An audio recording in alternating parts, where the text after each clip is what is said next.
घरकुल योजनेतील निधी वाटपावरून बच्चू कडू यांनी सरकारवर संताप व्यक्त केलाय। आम्हाला सत्तेतून बाहेर काढलं तरी चालेल, परवा करत नाही असं बच्चू कडू म्हणाले। आम्ही सत्तेत गेलो नव्हतो, आम्हाला फोन आले होते असा आरोप बच्चू कडू यांनी केलाय।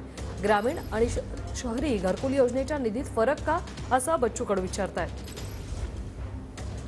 आणि आम्ही अशा फाटक्या घराला मोदीजीचं पोस्टर लावणार आहोत। लोकशाहीमध्ये अशा प्रकारचा जातीय वाद निर्माण करत असेल, अशा प्रकारची विषमता निर्माण करत असेल तर त्याचं आम्ही रोखठोक, आमच्या विरोधात आम्हाला सत्तेतून बाहेर काढलं तरी चालत, आम्ही त्याची पर्वा करत नाही।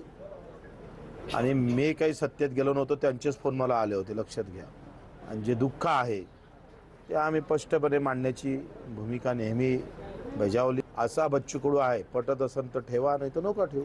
त्या पिक्चरचा टेलर आहे अजून सुरू व्हायचा आहे, आणि जेव्हा टेलर सुरू होईल ना तेव्हा आम्ही तुम्हाला सांगू ना आमचा रोल काय राहील पिक्चरमध्ये।